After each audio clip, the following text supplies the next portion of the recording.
Җомга көненә килеп җиттек. Бүген июльнең 5-се эфирда атна информацион программасы. Студияда мин Рәйлә Галявина эшлим. Исәнмесез. Чыгарылышыбызның төп темаларына ал хәбәр. Сау бул, мәктәп, исәнме, яңа тормыш. Укучылар кулларында чыгарылыш аттестатлары. Юллар иминлеге барыбыз кулында. Белемнәр бәйгеләр белән ныгытыла. Яшьләр көнен районыбыз яшьләре бәйгеләрдә көч сынашып билгеләде. Хәзер барсы хакында да тулырак, Сабантуй спорт мәдәни комплексында районыбыз мәктәпләренең 9-11 сыйныфларын тамамлаучы укучылар өчен чыгарылыш тантанасы оештырылды. Быел 9-ны 379, 11-не 130 укучы тамамлый. Иң тырышларга кызыл аттестат, ияләренә алтын медальләрен район башлыгы Рәис Миннеханов тапшырды. Теманы Гөлшат Галиәкбәрова дәвам итә.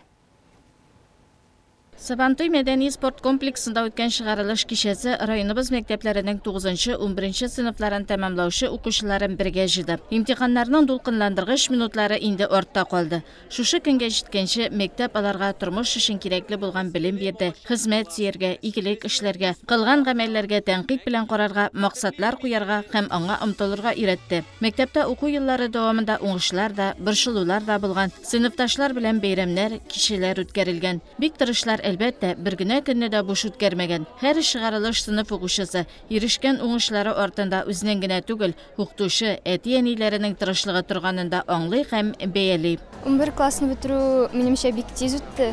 Әле генә 1-нче класска кергән кебек идем, инде 11-нче сыйныфны тәмамлыйм. Шанып та булмай, тиз үтте вакыт. Бу безнең өчен бик тантаналы көн. Мин дулкынланам. Һәм барлык классташларыма 9-11 сыйныфларга уңышлар телим. Безнең класс җитәкчебез Миләүшә Флоридовна, аңа бик зур рәхмәт. Классташлар белән без әлбәттә дус тату яшәдек, бергә кулга-кул тотышып бардык. Аларга да бергә шулай тату яшәгәнгә рәхмәт. Районыбыз укучылары тырышып уку белән бергә фән олимпиадаларында, спорт ярышларында, мәдәни чараларда да сынатмадылар. Имтихан нәтиҗәләре дә куанычлы. Безнең быел уку елы тамамланды. Уңышлы гына тамамланды дисәк була. Безнең 11-нче сыйныф укучылары барысы да имтиханнарын уңышлы гына тапшырдылар. Безнең 2 укучыбыз 100 баллга тапшырды. Бу химия фәненнән һәм рус теле фәненнән. 100-гә якын безнең югары балл алучыларыбыз бар. Бу 80-ннән югарырак баллар. Уртача баллар күп фәннәр буенча безнең шулай ук республикага караганда югарырак. Бу инде шушы чыгарылыш укучыларга алга таба үзләренә тормыш юлын табу өчен ярдәм итәр дип уйлыйбыз. 9-нчы сыйныфлар 11-ләрдә безнең 130 укучы тамамлады быел. 9-нчы сыйныфны 379 укучы тамамлады. Безнең бит инде статистика буенча 9-нчы сыйныфлар шулай ук 70% тирәсе бүтән уку йортларына китәләр инде. 30% тирәсе генә укучылар мәктәпләрдә кала. Шуңа күрә менә чыгарылыш кичәсен үткән елдан башлап 9-нчы сыйныфларга да үткәрергә булдык район башлыгы тәкъдиме белән. Чөнки алар мәктәптә 9 ел укып, бүтән уку йортларына китәләр, әйткәнемчә 70% якыны. 9-нчы сыйныфларда шулай ук безнең имтиханнар уңышлы гына тапшырылды. Билгеләр яхшы билгеләр. Алга таба инде менә барсына да 11-нче сыйныфларга, 9-нчы сыйныфларга да үзләренең тормыш юлын табып, үзләре теләгән уку йорты булмасын, эш орны булмасын, онда шуларны теләп калам. 11-нче сыйныфны тәмамлаучылар арасында 2 укучы 100 балл җыюга ирешкән. Аның берсе Шәмәрдән лицейннан Полина Иванова булса, икенчесе Сабаның сәләтле балалар мәктәбеннән Сафия Нуруллина. Полина химиядан, Сафия рус теленнән 100 балл җыйган. Кызлар шулай ук беренче дәрәҗәдәге медальгә дә лаек булдылар. Мин рус теленнән 100 балл җыйдым. Үземнең укытучым белән әзерләндем, Алина Илдаровна белән Джуманова. Чыгарылыш сыйныф укучылары алдында иң элек Әхмәт хәзрәт чыгыш ясады. Үтемле вәгазь, изге дуга сүзләре яңгырады. Чыгарылыш сыйныф укучыларын тәбрикләү һәм бүләкләү өчен сүз Саба районы башлыгы Рәис Миннехановка бирелде. Мен әйтәсем килә, беренчедән әтиәннәргә бик зур рәхмәт. Сезне дөньяга китереп, тәрбия биреп, беренче адымнар, беренче хәрефләр, беренче укытучыларыгыз сезнең әтиәннәрегез. Һәм инде тормыш шулай шул хәтле кызу бара. Инде булай уйласам, мәктәп вакытларын алсаң да 11 ел, 9 ел күп кебек. Ә секундка әйләндерсәң, бик күпкә әйләнә. Инде тормыш шундый, бөтен әйберне кайтарып була, но вакытны кайтарып булмый. Но булганына да шөкер дип әйтергә кирәк. Шуның өчен киләчәктәге тормышыгызда да нинди хыялларыгыз бар, бөтен тормышта сезнең уңай булсын. Мин әйтәсем килә, беренчедән дәүләтебез гаилә елы игълан ителде. Дөрестән дә дәүләтнең байлыгы гаиләдән. Бөтен әйбер булырга мөмкин. Гаилә булмаса, балалар булмаса, дәүләт юк дигән сүз. Шуның өчен сезнең киләчәктә тормышыгызда матур гаиләләр була күрсен. Һәм инде үзегезнең кебек балалар дөньяга килеп, шулай ук шушындай мизгилләрдә булырга язсын иде. Кем нәрсә булдыра, шуны тырышырга кирәк. Кемдер нәрсә булдырган дип, ул булып булмый. Җырчы ул җырчы инде, укытучы ул укытучы. Кемдер кырларда эшләй, кемдер төзелештә, кемдер инде компьютер алдында, кем нәрсә булдырала. Һәм инде ул сезнең беренчедән чын күңелдән эшләнә торган. Сез үзегезнең тормышыгызны яратып яшәргә язсын иде. Дәүләтебезгә бик зур рәхмәт. Инде белгәнчә, менә балалар бакчаларыбызның җиһазлануы, төзелеше, һәм инде мәктәпләребездә нинди үзгәрешләребез ел саен бара. Һәм инде киләчәгебез ул сез. Сез нинди буласыз, безнең тормышыбыз шундый булачак. Без аны берничек тә үзгәртә алмыйбыз. Только сез генә үзгәртә аласыз. Һәм инде сез үзегезнең тормышыгызны үзегез корачаксыз. Мин шанам, моңарчы сез берегездә сынатмадыгыз, киләчәктә шулай булырсыз.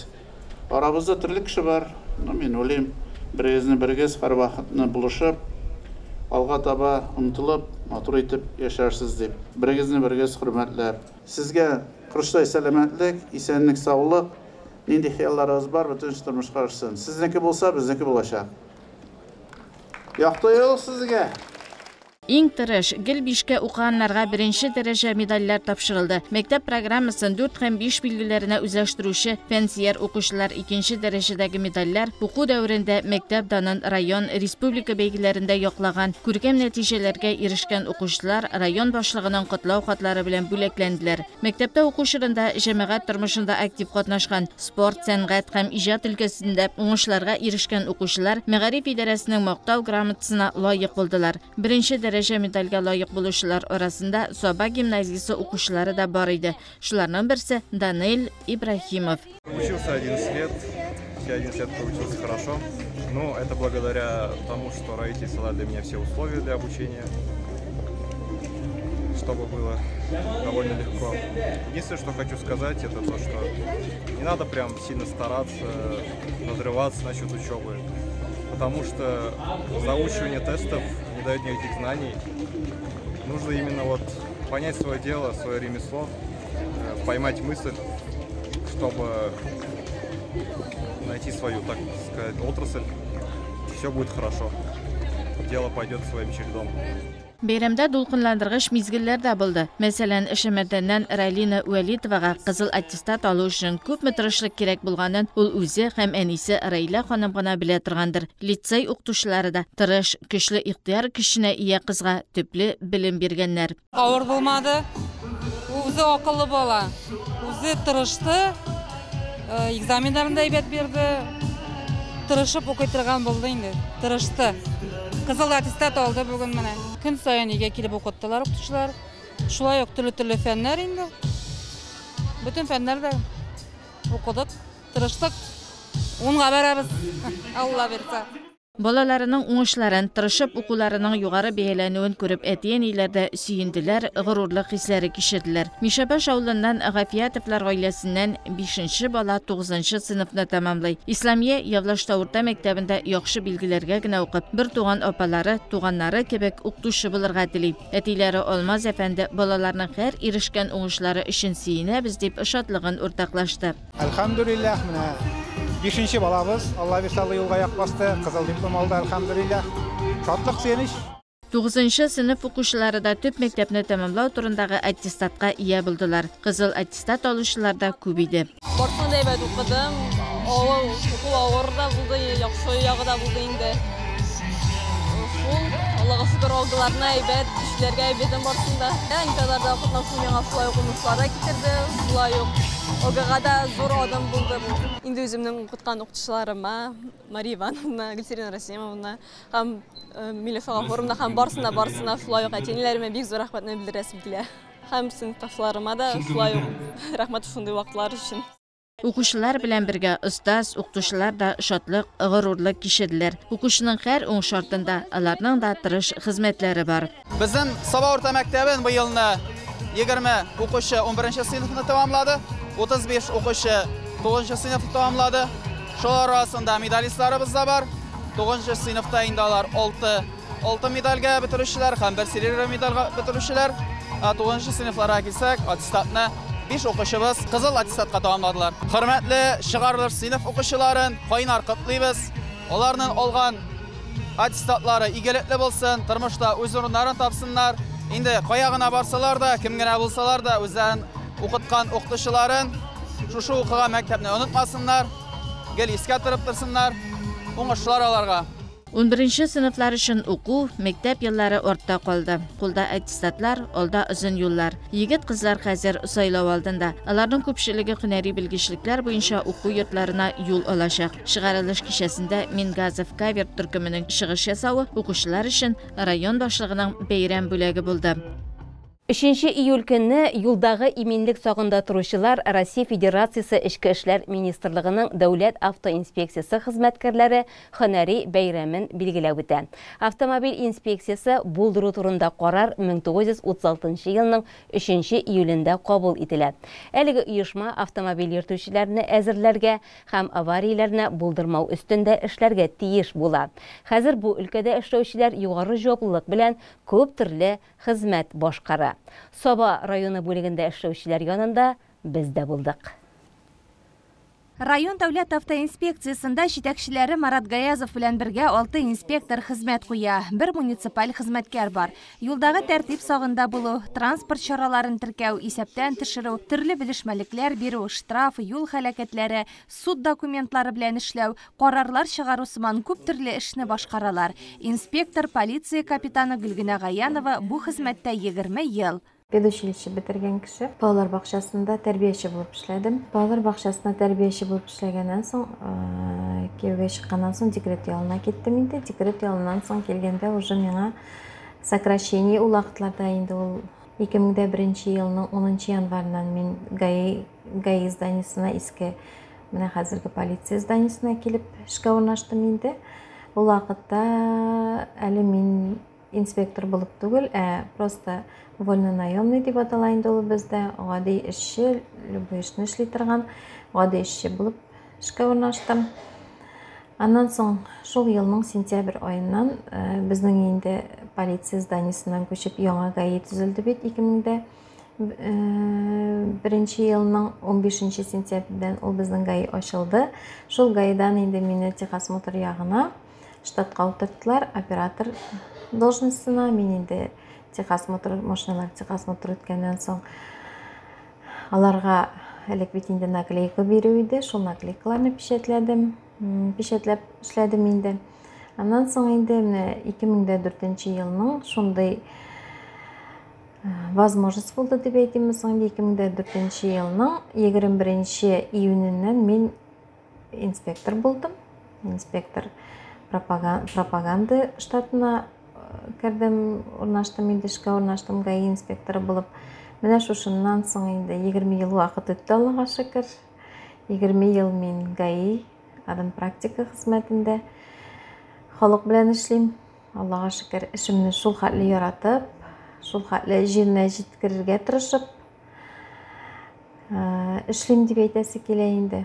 Минем коллективым бик әйбәт, Аллаға шөкер. Без шул хәтле бер-беребезне аңлап, бер-беребезгә булышып, бер-беребез белән бердәм булып, дус булып, тату булып, матур итеп эшлибез, Аллаға шөкер. Вакытлыча дәүләт автоинспекциясының Соба районы бүлеге җитәкчесе вазифаларын башкаручы полиция капитаны Илнур Насыйбуллинның да хезмәт стажы 20 ел. Белеме буенча физик тәрбия фәне укытучысы булган егет бу өлкәгә элеккеге җитәкчесе Ленар Валиев чакыруы буенча килә. Укыдым Лесхоз бисәсендә. Мәктәпне бетердем 1999 елда. Аны бетереп физик тәрбия бирү факультетында университетта укыдым. Аны 3-нче курста заочныйга күчеп, Лесхозга кайттым. Анда спорт комплекста тренер булып эшләдем. Аннан бер ел эшләп киттем мәктәпкә. Мәктәптә ОБЖ белән физкультура укыттым. 2004 елда шушы госавтоинспекцияга килдем. Эшнең җиңел да була, авыр да була инде. Төрле җире бар. Рейдларга чыгабыз, юлларда эшлибез, кеше белән эшлисе, регистрация эшлибез, прием граждан апарабыз. Үземне эшне яратып башкарам, бүтән коллегаларымны бәйрәм белән каплыйм. ГАИ хезмәткәрләре нинди һава торышы, бәйрәм, ял булуга карамастан үзләренә йөкләнгән вазифаны башкаруда. Тәүлекнең теләсә кайсы вакытында алар хезмәттә. Төрле операцияләр вакытында хезмәтләре тагын да күбрәк җаваплылык таләп итә. Нәкъ менә аларның уяулыгы аркасында күпме җинаятләр, юл һәлакәтләре булмый кала. Үзләренең гомерләрен куркыныч астына куеп, алар һөнәри бурычларын үтиләр. Балалар юл йөрү кагыйдәләрен белеп үссеннәр, һәлакәтләргә юлыкмасыннар дип алар даими профилактика эшләре уздырып тора. Бәйрәмнәрен яхшы күрсәткечләр халык хөрмәте белән каршы алдылар. Барлык ГАИ хезмәткәрләрен инде шушы матур бәйрәм белән котлап үтәсе килә. Барсына да исән-сау эшләргә язсын, барсына да яшел утлар гына язсын, гаиләләрендә тынычлык, илебездә илләр тыныч булып, имин булып, матур итеп эшләргә, матур итеп яшәргә, хәсрәтләр күрмичә, шатлыклар, куанычлар гына теләп калам. Җаваплы принципиаль кеше генә юлларда тәртип сакчысы була ала. Соба районы бүлекчәсендә хезмәт куючылар да үз эшен намус белән башкара. Бу өлкәдә эшләүчеләрне һәм ветераннарны бәйрәмнәре белән котлыйбыз. Автоледи 2024. Роль иярләүче хатын-кызлар арасында була торган бәйге елдан-ел катнашучылар сафының артуы белән үзенчәлекле. Бу аңлашыла права, хокукына укучылар арасында да хәзер күпчелекне гүзәл затлар тәшкил итә. Юллар иминлеге иратка хатын-кызга карамый. Игътибар, кагыйдәләр барыбыз өчен дә бер. Хәзер бәйге турында тулырак. Һөнәри бәйрәмнәренең икенче көнендә районыбызның автоинспекторлары гүзәл затларны бәйгегә җыйды. Традиция буенча Соба аграр көллиятендә теория өлеше белән башланып киткән Автоледи 2024 бәйгесе Аргамак картодромында дәвам итә. Быел 15 гүзәл зат бәйгедә катнашырга теләк белдергән. Араларында бәйгедә үзен беренче тапкыр сынап караучы һәм шактый тәҗрибәлеләр дә бар. Беренче этапта конкурсантлар компьютерда юл хәрәкәте кагыйдәләре буенча теоретик белемнәрен тикшерделәр. Снежана Вахитова 12 еллык тәҗрибәсе булган шофер хатын-кыз. Быел теория өлеше бераз авыр булды ди. Бу минем инде 4нче катнашуым. Иң беренче елда ул беренче урын яуладым. Бүген дә шул өмет белән килгән идем. Но әзрәк теория подкачала. Ярар практиканы карарбыз. Бу мероприятие бик үзенчәлекле, бик оештыручыларга бик зур рәхмәт. Шулай ук аларны кичә булган һөнәри бәйрәмнәре белән тәбрик итәсем килә. Аларга шундый авыр эшләрендә зур уңышлар, сабырлык, юлларында гел, ешел светофор гына янып торсын. Юл хәрәкәте иминлеге мәсьәләләренә игътибар юнәлтүне күз уңында тоткан әлеге республика күләм бәйге инде 20 елдан артык үткәрелә. Бәйге үзе олыгая барса да, анда катнашучылар киресенчә яшәрәгенә бара кебек. Элек монда тәҗрибәле ханымнар катнашса, хәзер күбрәк яшьләр килә. Рәзинә Абдуллина биредә беренче тапкыр. Минем инде права алганыма бар дигәле 2 генә ел. Августта менә 3нче елым була. Шушы бәйгедә мин үз теләгем белән килдем. Мин инде монда җиңәр өчен килмәдем. Дөресен әйткәндә, мин монда катнашыр өчен килдем, үзем өчен килдем. Теорияны бирдем. Үземнең укып бетергән вакыттагы белән чагыштырып карасам, минем әле белемнәрем бетмәгән икән. Минем барлыгы 6 хатам чыкты 20 сораудан. Барбар инде ул минем өчен бик әйбәт. Һәм инде бар катнашучыларга мин уңышлар теләп калам. Күңелле итеп ял итик, бергә булыйк. Узган елгы бәйгенең җиңүчесе Рузилә Рәхимуллина теория өлешен 7 минут 28 секунд эчендә башкарды. Узган елны автоледи ярышында җиңүче булдым район этабында һәм республикада үз көчемне сынарга бардым. Анда да яхшы гына нәтиҗәләр күрсәтеп кайттым. Быел инде менә кичкенә балам булуга карамастан шулай ук катнашырга дип килдем. Алла бирсә исән-сау эшләп йөреп чыгарбыз дип ышанып калам. Автомобильне фигуралы йөртү этабы да җиңел түгел. Ул Аргамак картодромы янындагы махсус майданчыкта машинаның параметрларына карап төрле классларда үтте. Минида 3, Мидида 5, Максида 7 машина иде. Юл йөрү кагыйдәләре биремен бер хатасыз тапшырган Илмира Валиева машинаны да оста йөртә. Теория өлешен бер хатасыз тапшырдым. Хәзер менә вождение бирергә килдек. Теориядә 20 сорау иде, 20-сенә дә ошибкасыз бирдем. Бәйгедә катнашу өчен гүзәл затлар машина йөртү таныклыгына шәхси машина һәм тәҗрибәгә ия булырга тиеш. Билгеләп куелган маршрутны алар оста үтте. Берничә сәгать дәвам иткән бәйгедән соң иң күңелле мизгел бүләкләү тантанасы. Беренче урынны Тенеке авылыннан Рәзинә Ибраһимова, 2не Байлар сабасыннан Снежанна Вахитова, 3не Татар икшермәсеннән Гөлфинә Дәүләтгараева яулады. Автоледи 2024 җиңүчесе район данын Казан шәһәрендә яклаячак. Калган катнашу истәлек бүләкләре тапшыру һәм күмәк фотога төшү бәйрәмнең йомгаклау өлеше булды. 27 июньдә Россиядә яшьләр көне билгеләп үтелде. Бу көнгә багышланган бәйрәм чаралары узган шимбәдә үтте. Сабадагы Олимп футбол кырында үткән бәйрәм ярышлары районның актив спорт сөюче яшьләрен җыйды. Аларны мәртәбәле кунаклар белән бергә Саба муниципаль районы башлыгы Рәис Миннеханов сәламләде. Бәйрәм белән котлады, тормышның гүзәл яшьлек елларының кадерен белергә чакырды. Гаилә елының районда күңелле вакыйгалар белән үрелеп алып барылуын ассызыклады. Дәүләтебез дә ел сайын яшьләргә уңайлап, һәм инде идеяларыбыз бар, бөтенесе тормышка ашып бара. Аның өчен үзебезнең Россия Федерациясының республиканың җитәкчеләренә аерым бик зур рәхмәт. Татарстан Республикасы яшьләр эшләре министры урынбасары Денис Лулаков республика яшьләре белән горурлануын белдерде. Алар безнең якты киләчәк диеп җылы теләкләрен әйтте. Все республики сегодня проходит День молодежи. В этом году мы отмечаем его на федеральном уровне. Благодаря поддержке руководства республики мы видим, как в целом развивается государственная молодежная политика. Это не может не приносить свои плоды. Мы видим, что традиционно несколько лет подряд по версии Федерального агентства по делам молодежи Российской Федерации государственная молодежная политика Республики Татарстан оценивается на высшем уровне, и традиционно третий год подряд мы совместно с вами, молодежь республики, занимаем первое место в стране и диктуем определенные тренды. На нас смотрят, нами восхищаются некоторые, но это огромная заслуга всей молодежи Республики Татарстан.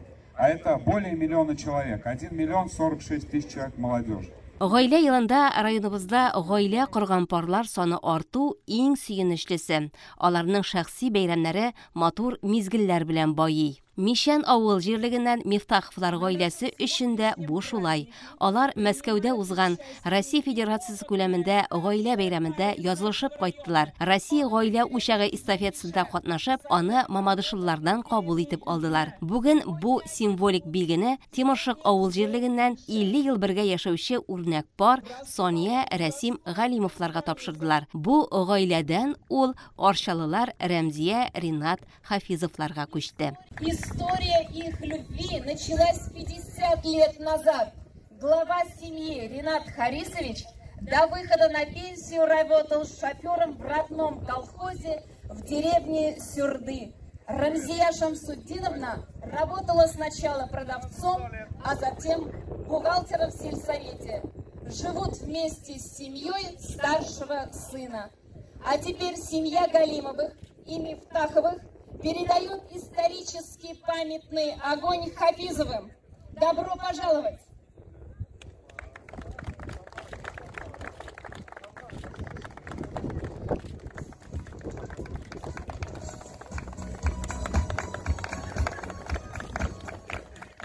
Хөрмәтле гаиләләр түргә узып, бәйрәм катнашучылары каршында да үзләрен сайлаганнары белән горурлануларын әйтеп чыгыш ясадылар. Яшьләргә инде безнең шикелле тату яшәп, безнең ничек яшәгәнне сез белмисез, инде номер бер тату яшәргә кирәк. Барыгызга да саулык, сәламәтлек, тазалык, тынычлык. Сезгә бәхет, сезгә. Алга таба спорт һәм яшьләр эшләре өлкәсендә нәтиҗәле эшләүче хезмәткәрләр бүләкләнде. Араларында спорт, яшьләр эшләре министрлыгы, район башлыгы мактау грамоталарына ия булучылар күп булды. Аннары инде мәйданда көч сынашулар башланды. Спортта үзен сынап караучылар өчен бездә киң мәйдан. Биредә һәр почмакта көч сынашулар гөрләде. Отжимание, җирдән этелүдә хатын-кызлар һәм ир-атлар аерым ярышты. Аларга 1 минут вакыт бирелде. Шул аралыкта кем иң күп этелү ясый, җиңүчеләр шул нәтиҗәләрдән чыгып ачыкланды. Монда хәрәмләшеп булмый, махсус җайланма дөрес күнегүгә генә тавыш бирә һәм шунысы гына саналып барыла. Пневматик мылтыктан ату турында катнашучылар сафы елдан-ел тулылана бара. Аларга 3 мөмкинлек бирелеп, нәтиҗәләр балларда исәпләнә. Менә йөгерешчеләр алай күп түгел иде. Табигатьтә 30 градус эссе торганда стартка басып, дистанциядә йөгерү бик батырлар эше. Әмма егетләр дә, кызлар да сынатмадылар. Гомумән, яшьләр, өлкәннәр өчен дә күп төрдә ярышлар булды. Гаиләләр эстафеталары да оештырылды. Ахырдан инде тантаналы мизгел барысын бергә тәбрикләү мәйданына җыйды. Җиңүчеләр үз яшь категорияләре буенча лаеклы бүләкләрен кабул итеп алды. Оют мәчетендә барлык авылдашларны мул табын артына җыеп корбан ашы үткәрелде. Мондый чаралар яшен картын үзара якынайта, аралашулар берләштерә. Оют авылында корбан ашы үткәрделәр. Мәҗлескә тирә күрше авыллардан да килгәннәр. Төрле шәһәрләрдән дә халык күп кайткан. Иң элек Шыңгар авылыннан Илдус хәзрәт Мөхәммәтгалиев дугалар укыды. Аннары Рифкат хәзрәт Хәбиб Рахманов дугаларны багышлап куйды. Чакырылган кунак Алмаз хәзрәт Галимҗанов укуында да дугаларны халык зур игътибар белән тыңлады. Барчагызны да шуша мөбарәк мәҗлес җыелу һәм дә шуша Корбан бәйрәме белән тәбриклим. Аллаһ Тәгалә һәрберебезгә бәрәкәтле, хәерле тормыш насыйп итсен, бәхетле булыйк. Аллаһ Тәгалә үз рәхмәтеннән аерылсын. Ассаламу алейкум ва рахматуллахи ва баракатух. Оют мәчетендә көндезге намаз укылды. Урамга рәт-рәт өстәлләр җәелгән. Якында гына зур казаннарда корбан итеннән аш, пылау пешә. Самаварда чәй кайный. Халык бу мәҗлескә ихлас күңелдән, матур итеп киенеп, күчтәнәчләрен алып, дуга тыңларга, авылдашлар белән очрашырга дип килгән. Оютлылар бердәм, тырыш, намуслы халык. Алар бүгенге көннең кадерен белеп, иманлы, дугалы булып яшиләр. Үткәнен белмәгән халыкның киләчәге юк дигән әйтемне дә яхшы белә оютлылар. Бүген алар авылның элекеге муллаларын, абыстайларын искә алдылар. Алар рухына һәм шул ук вакытта зиратларда яткан арвахлар рухына дуга кылдылар. Ризыкларны авылның хатын-кызлары өстәл янына китерде. Ир егетләр аш, пылау пешерде.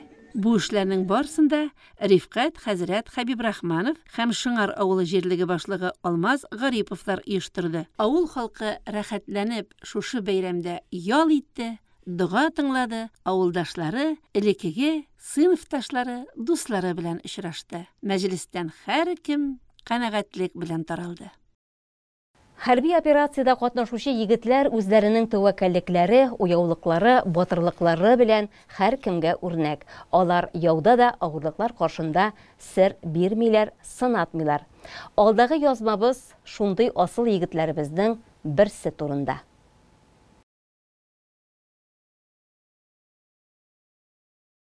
Если бы бойцу можно было снять балаклаву, мы увидели бы счастливую улыбку. Буквально 2 недели назад врачи достали из его сердца осколок, который в любой момент мог убить парня. То есть осколок вошел вот сюда, в плечо, а оказался в сердце, при этом не повредив вообще ни дыхательные пути, ничего остального. То есть не обнаружили даже каких-либо спаечных тканей. Но сказали, что вот есть те, кто в рубашке родились, это, говорит, в бронике. Почему пациент не истек крови, для нас остается загадкой, но если чисто предположить гипотетически, траектория осколка была такова, что уже шел на излете, и когда он летит с большой скоростью, разогревается, и, видимо, по принципу сварки в сердечной мышце произошло там разогрев, закипело, и поэтому он не умер от кровотечения в момент самого ранения. А ранен он был в марте, во время боевых действий на Украине. Крашер признается, что не сразу понял, что вообще ранен, и оказывал помощь другому бойцу. Только через несколько минут он почувствовал, что тоже ранен, или, как говорят на фронте, затрехсотился. Но ранен не считается. Ну, балаклаву ты зачем? Договаривались мы, кто первый ранен, тот. И вот Крашер, короче, получил все-таки ранение. А я не первый. Ты не отключайся, понял? Эти эксклюзивные кадры сняли сослуживцы Крашера. Бойцы шутят и даже не подозревают, что перед ними произошло чудо спасения.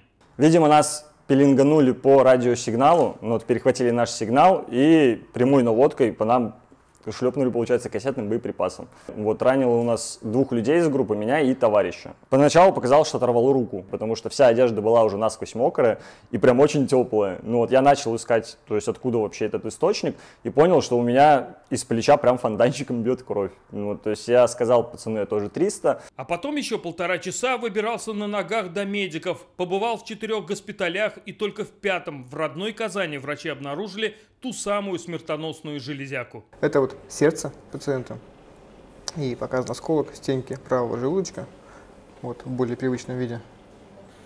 Это вот сердце, это правый желудочек. Народное тело, оно яркое, светится, потому что это металл. Стенки правого желудочка, здесь вот лучше видно. Вот оно.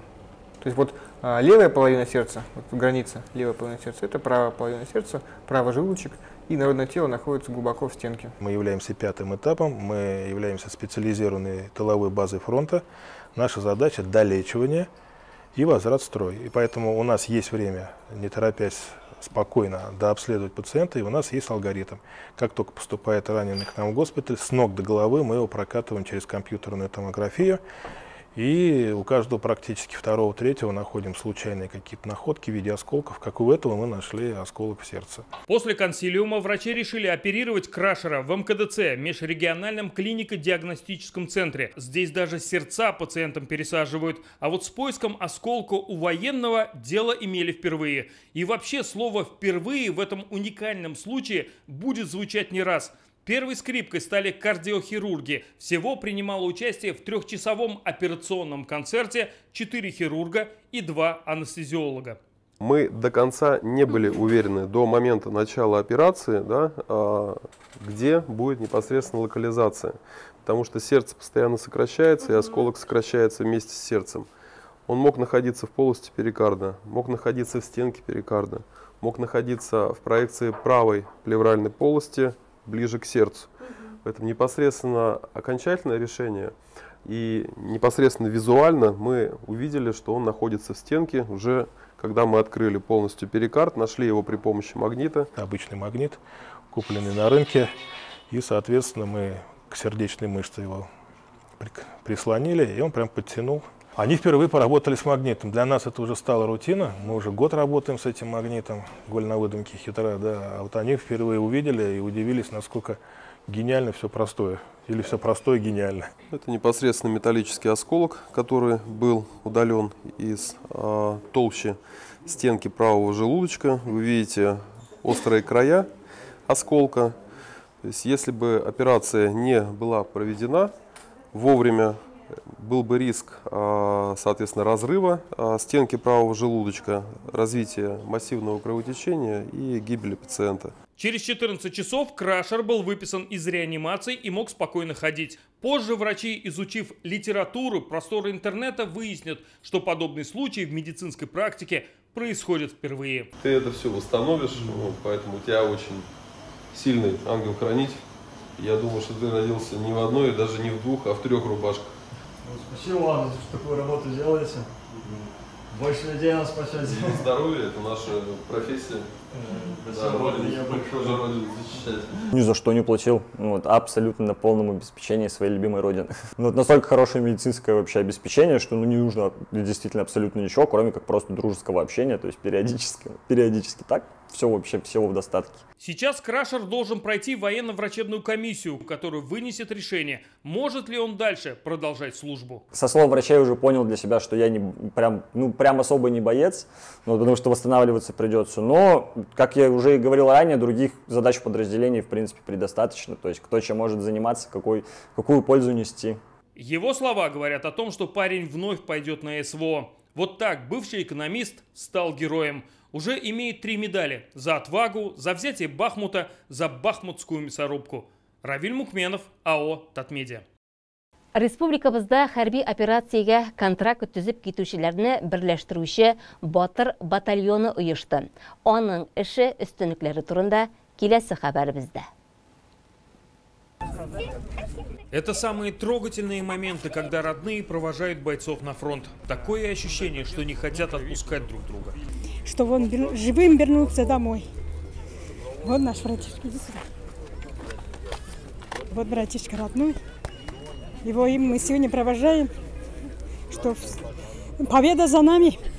Самое главное. Сегодня уезжает на обучение, а затем на фронт самая большая группа контрактников – 100 человек. Основная часть из них – батальон «Батыр», который создан в Татарстане. Станислав Раецкий из города Альметьевска. У него нет никого из знакомых на СВО. Хочет увидеть все своими глазами. Жена поддержала, она молодец. Дочка, ей 4 годика. Сказали, что я уезжаю в командировку, то есть я вернусь, как бы она ничего. Ну, родители, мама, папа, там бабушка, дедушка, сами понимаете, там слезы и все, только слезы. Больше ничего. А так поддержали все хорошо. Боевого опыта у Станислава нет, но он не волнуется, готов обучаться. В батальоне «Батыр» он будет наводчиком. Решил пойти добровольцем, потому что, как всегда говорю, кто кроме нас. То есть пока есть мы такие добровольцы, будет все хорошо, спокойно в стране. Боевой опыт придет, точнее, у меня там. Я могу также всему научиться, и все будет нормально. Без страха ничего такого нету, наоборот, как бы охота все побыстрее это начать, и быстрее приехать, быстрее обучаться и быстрее туда. Мы же знаем, куда идем, зачем бояться. Если бояться, будешь переживать, будешь что-то делать не так, выполнять не те приказы из-за страха. То есть не надо бояться. Уходили сегодня контрактники не только жители Татарстана, но и из других регионов России. Станислав из Оренбургской области сказал, что уходит на СВО знакомым и близким в последний момент. Планирует стать оператором БПЛА. Нет вообще никакого опыта. Думаю, что там научусь. Ну, может, игра на приставке? Запускать дроны, там, играть на приставке с компьютером, да, дружу. Да, просто инструкторы говорят, что те, кто играет на приставке, тем удобнее. Ну да, значит, мне получится. Ренат из Башкортостана. Он уходит из Татарстана не случайно. Говорит, что у нас здесь все сделано с умом. Из-за того, что здесь все быстро и проще оформляется. За один день буквально все оформили. Медкомиссию прошел в этот же день. То есть в 9 утра открылся этот Батыр-центр. И уже к 12, к 12:30 я уже был свободен. Потом только ждал решения. И все. Со своей стороны я чувствую, что я заключаю контракт, я с определенной миссией иду туда, чтобы дойти до конца. И у каждого бойца своя мотивация. Николай Новиков из Нижних Визовых понял, что надо подписать контракт после того, как лично увидел вражеский беспилотник.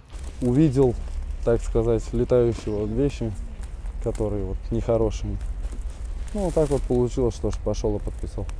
И все, с кем мы сегодня общались, не имеют профессионального боевого опыта. Кроме вот этих ребят с Урала. Их опыта хватит на всех. С ЧВК «Вагнер» они брали Бахмут, Солидар. У каждого по нескольку медалей. Влад Сулейманов уверен, что не так страшно, что у контрактников нет боевого опыта. Никакие умения, ни знания там, ну, это 20% успеха всего. Все остальное зависит, как порешают ребята сверху.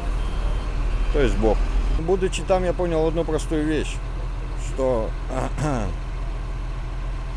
если мы их там сегодня не остановим, завтра они придут в наш дом. И это однозначно. Они не остановятся, это по-любому. Поэтому, ну, наверное, пора людям все-таки проснуться уже и понять, что война-то она на пороге. И это действительно война, это не специальная операция, как говорится. Поэтому, ну и молиться.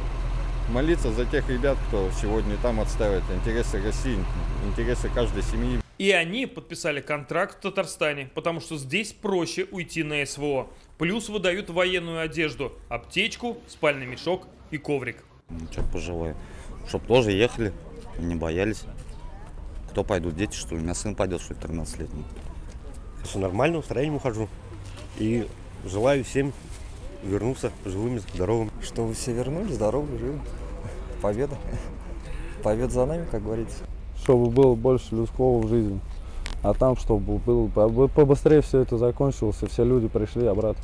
Ну, чтобы берегли себя там, на передовой. Ну и все. Всем добра. Равиль Мукменов, АО «Татмедиа». Узган көннәрне районыбыз тарихына менә шундый вакыйгалар белән озатабыз. Бүгенгә атна информацион программабызны төгәллибез. Сез безнең чыгарылышларыбызны экраннарда күрсәтелгән сылтамалар аша үзегезгә уңайлы вакытта интернет чыганаклардан карый аласыз. Алдагы ял көннәрегез нәтиҗәле узсын. Хәзергә сау булыгыз.